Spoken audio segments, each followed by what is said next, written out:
Well, it's looking like in Florida right at this moment. And I am over here on the East Coast. And was supposed to go this way, but it's now shifting towards the east side.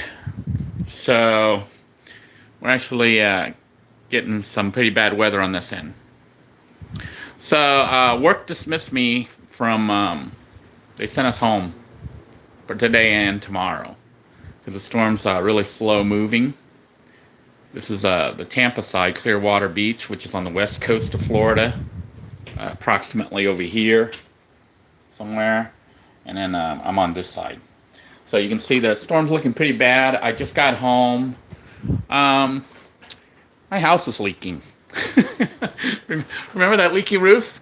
Evidently I didn't fix it. So I came home and there was a flood here. But I'm in the process of fixing this, but I can't do it in a hurricane. So we're just going to have to catch the rain. But I thought I'd pass some tips on to those of you who might be able to watch this and take advantage while you can right now, while you still have electricity. If you live in Florida any length of time, you know that FPL or whatever power company is servicing your area tends to lose power. So we call FPL Florida Flicker and Power. Or Florida, what is it? But anyhow, the power's probably going to go off. But while it's still on, I decided to cook some food. So I had leftover spaghetti, which I'm going to be eating here for lunch. So I just cooked that, and I'm making a huge amount of rice. Got to have that rice, especially in a crisis situation. The reason rice is kind of important is once you cook it, you can eat it over several days without heating it up. So, you know, if you have rice and you like rice, that works out for you. Cook up a lot of rice. You know, it's cheap, so even if you don't eat it all, you can refrigerate it or whatever later. You know, but I'm cooking up a bunch of rice. And to eat with the rice, I'm making like steaks, like 2 steaks in there with my vegetables. Maybe I'll pull it out and you guys can get a look. But basically, I'm just making a quick meal. This I'm probably not going to eat right away. I may eat this for dinner. But I basically have some small, thin-cut steaks in there that I bought from Thrifty. Some onions and mushroom and eggplant. And, of course, seasoned with Badia. I forgot to use the minced onion. Anyhow, I had Badia on it, and that has onion. But anyhow, I'm cooking all that while I still have electricity. I don't know if you just saw the light flicker. So I'm counting on light probably going to go out. Electricity's going to go out. Hopefully it goes out after the food's done. But I have 2 steaks in there, so that should last me at least 3 meals. Enough rice to last me. And I'm getting ready to eat this, heat it up while it's nice and hot. And refrigerator is full of stuff, keeping it all cold and frozen in case power goes out. You don't want to open the fridge too much, so that way your food can last. But I have a bunch of greens, so I'll be eating salad and other stuff. So I'm not so much worried about the food situation. Got plenty of water already on hand, and of course I filter the water, and I just use recycled water, so it's not like I basically filter the water from the faucet. But it's looking a lot worse than I thought it would be, just because the storm has shifted. But if you guys want to see what it looks like outside, inside we got the leak that I'm dealing with, which I'll try to deal with when it dries up, maybe this weekend. But this is what it looks like outside. Not much worse than a regular rainstorm. So not too bad yet. It's just kind of like moderate rain, not too heavy. We've had worse rainstorms. But I did notice the other day when I was trying to re-hook up the power system, for the solar. The solar is generated on the rooftop of the RV, and I run that line to the house. But I went in, I don't know if you can hear that. Something just fell at somebody's house. Something fell down, glass or something, but it's a door being blown by the wind. But basically, the wind's going to start to pick up. It'll start to get a little bit crazy, but I'll try to come back on live maybe if I still have internet. But the RV has leaks, so that's going to have to be dealt with. Remember the roof leak where I fell in? Yeah, it's causing leaks and stuff. So you might see some more renovation on the RV. But right now, that's how we're standing. Everything is working as far as I know. RV is generating electricity and going to the battery bank that's on the floor there on the ground, and then sending it to the house for lights. But the lights and stuff you see right now that I have going on, this is actually gridded power. This is the solar power if I need it right here, this little area. So yeah, if worse comes to worse and the gridded power goes off, I just plug something into that, and then I can have power in the house. But it's not too much, about 200 amp hours. And the sun, because it is a hurricane, obviously solar isn't going to charge too well with the rainstorm. But yeah, I guess the biggest tip I have is for you guys, if you're caught in this kind of situation and stuff while you still have electricity, you might want to cook up some meat and make stuff like rice, because this will last you at least 1 or 2 days before it kind of goes bad. So you can at least eat a good meal in a crisis situation. And of course, you should have stuff like sandwich things and stuff like that. I see a lot of people prep and they make stuff like, they get peanut butter jelly and things like that and bread, which is fine. But really, if you have electricity and all the stuff, you should take advantage while you have it. So cook up certain foods, so that you can at least have 1 or 2 good meals before the power goes out, if the power even goes out. If it doesn't go out, I'll still have a great meal.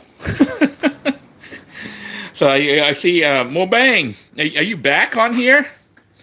So are you back home, or are you still on your road trip?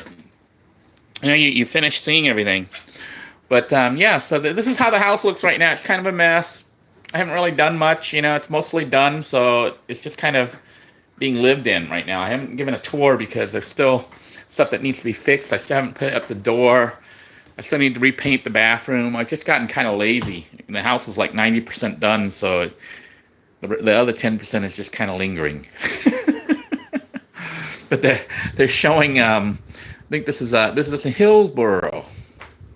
So all of Florida. Look at the entire state of Florida here. We are completely, almost all of Florida is covered. And my area right now is not too bad. So it's not all that red. The red is where it's really bad. So not too bad, but that's the eye right there. It's heading right towards Tampa. Now, the eye of the storm, actually in the center of the eye, it's usually like pretty calm. It'll look almost like a sunny day if you've never been in a hurricane. So, if you're in a bad storm and then suddenly gets quiet and sunny, you might be in the eye of the storm. So you'll have a few minutes of that before it starts back up and goes crazy. And then the wind whips around the other way. See, you'll see the way the thing spins. The hurricane, it spins one way. But see, on the tail end, it goes the opposite direction. And that's how come it's kind of dangerous, because things, you get pushed one way and then they get pushed back the other way. And also, you see all these reds and stuff. Usually there's, oftentimes tornadoes. So the real danger from a hurricane typically isn't just the hurricane, but the tornadoes that it brings. So, some of you might wonder how I feel about living in a mobile home in Florida in a hurricane. Honestly, mobile homes or mobile home parks seem to attract hurricanes, but this house that I'm in, that we bought from the tax deed, it's almost as old as me. So it's like 52, 53 years old. So it's like 52, 53 years since they built it here. And this area has had several direct hits, like at least 4 or 5 direct hurricane hits, category 3, 2 or 3. I don't think we've ever had anything more than 3 hit this area. But this house has stood. The shed area had collapsed, the shed roof. Not the shed roof. We got the shed roof, and there used to be a roof out here. And there used to be like a patio thingy out here. You can see where the roof got removed. But This house has stood through all those hurricanes, so I'm not really too worried about it, even though I'm in a mobile home, because this thing's been here for 50 more than 50 years and went through several direct hits and seems to be holding up just fine. You know, it's held up better than some sticks and bricks houses that I've seen devastated by the hurricanes. So Mobang is back at home. He wants to come camping in Florida Keys. Yeah, especially like right now, you get really good surfing. Hey, Inspiration Nomad, how's the weather down in South Florida? I thought you guys were going to be cleared, but it looks like you're caught in it too because it shifted over. The storm like intensified and shifted over. So this is probably your first hurricane, isn't it? It was probably your first hurricane. I had one of the engineers, where I work, was kind of freaking out a little bit. He was asking me about the hurricanes, and I was like, try not to pay too much attention to the news because they tend to hype it up and really scare people. The hurricanes can be bad, but the news I think is even worse than a hurricane. They get everybody into a panic, and they want you to tune in and watch them nonstop. They make money on it. But it's really pretty much a big storm, just like a storm. I mean, a storm is just like a hurricane, just smaller. So this one just happens to be moving really slow and bringing lots and lots of rain. So I suspect that maybe by tomorrow I might have a little pond. My house might be a house by a pond. So Inspirational Nomad says he went through Hurricane Sandy, had no power for 7 days, and a few people lost their house. Yeah, I don't even prep with putting wood and all that up anymore. When I had a sticks and bricks house in Palm Bay, Florida, during the Katrina, I put up the boarding on the wall, all that stuff, and it ended up not really doing anything other than putting holes in my house. And I used to put tape, across the window like they tell you. You can see I've done none of that. I did none of that. And I won't do any of that anymore. I used to when I first moved to Florida. And they said, these are the safety things you can do for your house. You should buy all this wood or hurricane shutters. And you should put tape across the glass. And I don't do that anymore because I saw what would happen in a house that gets destroyed. They got like buildings that are made out of metal and cement and concrete and blocks, bricks, and those things collapse. and at one time it even knocked down that bridge, the Sky Bridge over in Miami collapsed, and also the bridge that connected Florida to I think Louisiana or Alabama. One of those bridges that collapsed into the ocean, or into the Gulf, rather, Gulf of Mexico. So when the winds are that strong, I think putting a little piece of tape on my window is not really going to do much. And honestly, if it's going to be that bad, if the hurricane is like a category 4 or 5 hitting directly in this area, I might want to evacuate. But category 3 and below, I've been through plenty of them. And, they're really not that bad. The worst parts of it is probably losing electricity and possibly for as much as 2 weeks or more. And, for me, when you live in a van and stuff, you learn to live without electricity. I mean, we can cook with the generator or an alternator. And here, I can cook while I have electricity. I'll take advantage of it and try to make food, that won't spoil. Like I can eat over 1 or 2 days. But if I had to, if the sun's out, I can actually cook with electricity using my solar panel. I have close to 1,000 watts.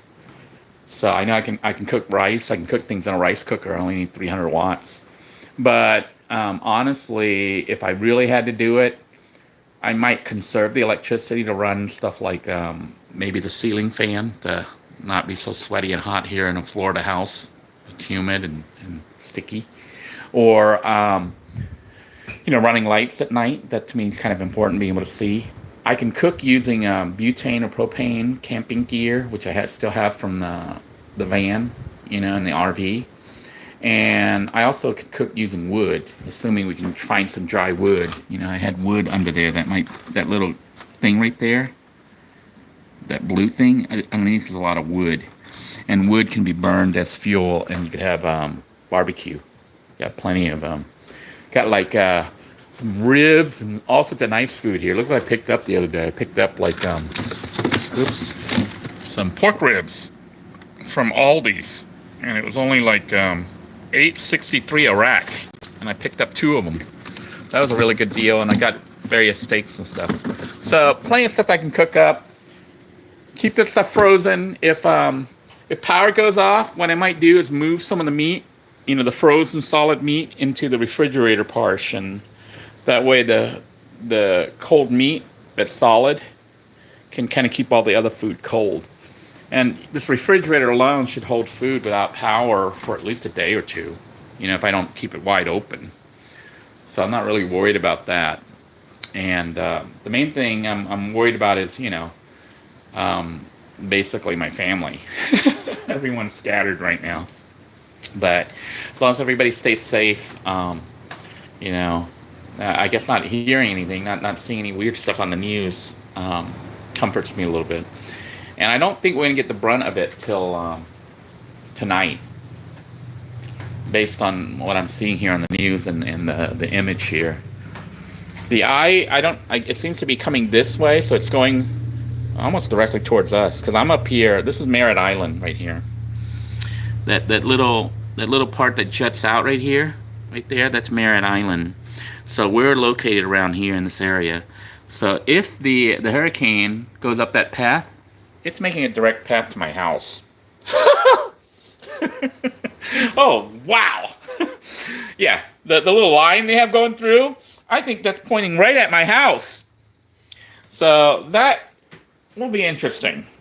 It'll be my first time riding out a hurricane in a mobile home. So anyhow, I'm gonna go ahead and sign out. My battery's running out. I'll try to come back on if the weather ends up going weird and my phone charges back up. If there's anything interesting to show you with the storm, I'll try to show you with, you know, as long as it doesn't put me in danger. And you might see me playing World of Warcraft if the internet is still up. So for me, you know, for now, it's pretty much just another storm. Although it's looking pretty scary when you see the images on the TV. So maybe don't watch the news too much during, you know, this situation. Prepare yourself. Obviously have water, food, batteries for flashlights. The one thing I would advise you to get, if you haven't ever been in a situation like this, try to get a power inverter that allows you to hook up to a 12-volt battery inside your car, you know, and generates 120 volts. Try to get one that's at least 400 watts. Because with 400 watts, you can run a rice cooker and make food if you had to. Also, the other preparation you might want to do that's kind of important, try to get a full gas tank in your car in case you have to make a run for it. Like, you got to get the heck out of Dodge City. So fill up your gas tank. You know, on my way home from work, I filled it up. Those are just some initial preps, but if you can get power inverter, have that in your car. You know, you don't have to install it, but keep it handy. So if you need to generate 120 volt power, you can do it for temporary use. Like if you need to cook food or run a fan or lights or something. It's not really enough to keep things running all the time, like a refrigerator and whatnot. You'll probably run out of gas. But a car can be used as a generator, basically. You know, when you run the car, the alternator makes electricity, and you're pulling the electricity from the alternator and the car battery to run on the inverter, which converts it to 120 volts, and with that, you can cook and do other stuff. If you had a huge enough one, you could run air conditioning, but really you wouldn't want to do that. You need a giant car with a giant battery pack and a giant alternator. But you could run a little fan maybe if you needed to, but I wouldn't recommend that either. That to me, if I was using an alternator, I'd be using it to run power tools. I'd be using it to run lights for an emergency, you know. Maybe run a TV so you can kind of watch things, or charge up your phone. The main thing would probably be charging up your cell phone, you know. But even then, you don't even need the alternator. You just get a 12-volt direct connection, and you can do that. So maybe we'll do a video once the storm passes and things calm down. I'll do a little emergency Denoy, quick emergency guide, how to survive almost any crisis with your vehicle in the event something like this happens, so that you have the materials and all the stuff prepped. And it's not too expensive. It's something everybody can do. I hope everyone is staying safe wherever they are. Idoji wants to know if I've ever played Dragon Age 1 and 2. Nope. And Baldur's Gate. Nope. I've heard of them. I've heard of Baldur's Gate. The only game I still really play is World of Warcraft. I like Wrath of the Lich King. That's what I play. I'm on. I have level 1 twinks on there that are ranked up to, Knight Lieutenant. Yeah, Knight Lieutenant. So, level 1, Knight Lieutenant. Can you believe that? Maybe I'll do some streaming if I can get that working and show you me pissing off everybody. The server I'm on is like a free server, so I don't have to pay monthly fees. But it's got a community from around the world. So they get so angry at me, they start cussing at me, and some cuss in Russian. So I get Russian people cussing at me. I get Spanish people, Espanol. They get so frustrated, they log on to my side. They have 2 factions, Alliance and Horde, so basically 2 sides. And they would create a character or have a character on the other side, which was my side. They would log on there and start cussing me out. And sometimes they do it in Spanish or Russian or whatever. I can't even understand their language sometimes, but I'm like, they all die the same. Anyhow, I hope everybody stays safe. I will do another broadcast later if it gets worse or whatever, and my phone gets a chance to charge up. Take care, everybody. Be safe. Goodbye now.